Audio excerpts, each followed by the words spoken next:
most common is that of a scorpion, who was called by the ancients the backbiter, being the symbol of deceit and perversion. The second and less common form of the sign is a serpent, often used by the ancients to symbolize wisdom. Probably the rarest form of Scorpio is that of an eagle. The arrangement of the stars of the constellation bears as much resemblance to a flying bird as to a scorpion. Scorpio, being the sign of occult initiation, the flying eagle, the king of birds, represents the highest and most spiritual type of Scorpio, in which it transcends the venomous insect of the earth. As Scorpio and Taurus are opposite each other in the zodiac, their symbolism is often closely intermingled. The Hun Plunkett, in ancient calendars and constellations, says the scorpion, the constellation Scorpio of the zodiac opposed to Taurus, joins with Mithras in his attack upon the bull, and always the genii of the spring and autumn equinoxes are present in joyous and mournful attitudes. The Egyptians, the Assyrians, and the Babylonians, who knew the sun as a bull, called the zodiac a series of furrows, through which the great celestial ox dragged the plough of the sun. Hence the populace offered up sacrifice and led through the streets magnificent stairs, bedecked with flowers and surrounded with priests, dancing girls of the temple, and musicians. The philosophic elect did not participate in these idolatrous ceremonials, but advocated them as most suitable for the types of mind composing the mass of the population. These few possessed a far deeper understanding, as the serpent of Scorpio upon their foreheads, the Urs, bore witness.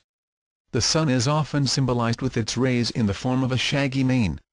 Concerning the Masonic significance of Leo, Robert Hewitt Brown, 32, has written on the 21st of June, when the sun arrives at the summer solstice, the constellation Leo, being but 30 inches advance of the sun, appears to be leading the way, and to aid by his powerful paw in lifting the sun up to the summit of the zodiacal arch. This visible connection between the constellation Leo and the return of the sun to his place of power and glory, at the summit of the royal arch of heaven, was the principal reason why that constellation was held in such high esteem and reverence by the ancients. The astrologers distinguished Leo as the sole house of the sun, and taught that the world was created when the sun was in that sign. The lion was adored in the east and the west by the Egyptians and the Mexicans. The chief druid of Britain was styled a lion. Stellar theology and Masonic astronomy. When the Aquarian age is thoroughly established, the sun will be in Leo, as will be noted from the explanation previously given in this chapter regarding the distinction between geocentric and heliocentric astrology. Then, indeed, will the secret religions of the world include once more the raising to initiation by the grip of the lion's paw. Lazarus will come forth. Insert. From Cole's treatise, The Circular Zodiac of Tentera, in Egypt. The oldest circular zodiac known is the one found at Tentera, in Egypt, and now in the possession of the French government. Mr. John Cole describes this remarkable zodiac as follows: the diameter of the medallion in which the constellations are sculptured is 4 feet 9 inches, French measure. It is surrounded by another circle of much larger circumference, containing hieroglyphic characters. This second circle is enclosed in a square, whose sides are 7 feet 9 inches long. The asterisms, constituting the zodiacal constellations mixed with others, are represented in a spiral. The extremities of this spiral, after one revolution, are Leo and Cancer. Leo is no doubt at the head. It appears to be trampling on a serpent, and its tail to be held by a woman. Immediately after the lion comes the Virgin holding an ear of corn. Further on, we perceive 2 scales of a balance, above which, in a metal lion, is the figure of Harpocrates.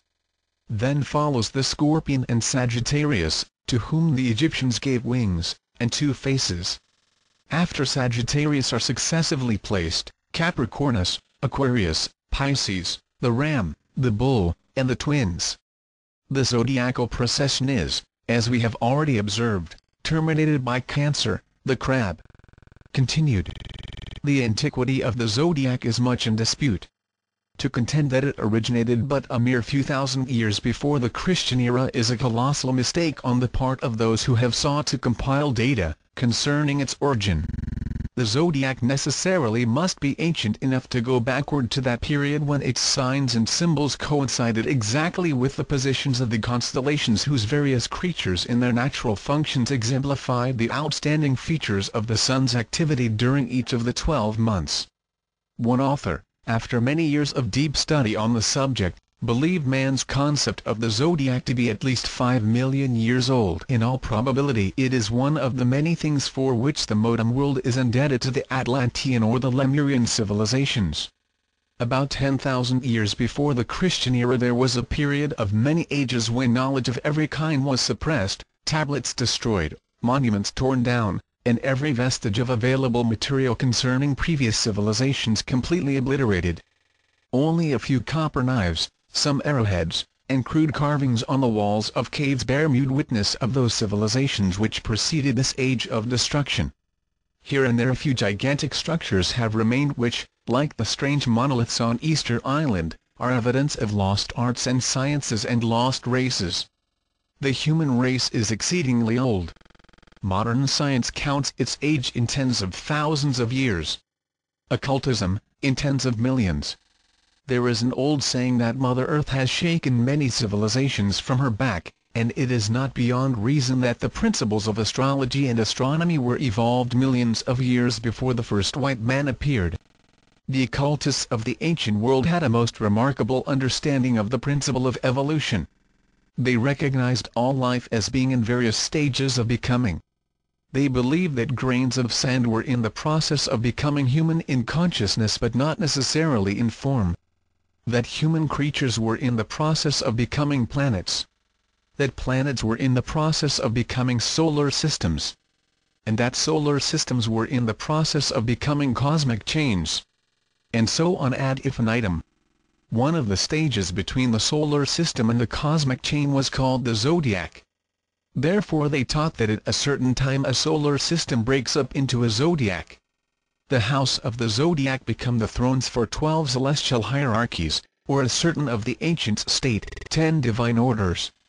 Pythagoras taught that 10, or the unit of the decimal system, was the most perfect of all numbers, and he symbolized the number 10 by the lesser tetractys, an arrangement of 10 dots in the form of an upright triangle. The early stargazers, after dividing the zodiac into its houses, appointed the 3 brightest stars in each constellation to be the joint rulers of that house. Then they divided the house into 3 sections of 10 degrees each, which they called decans.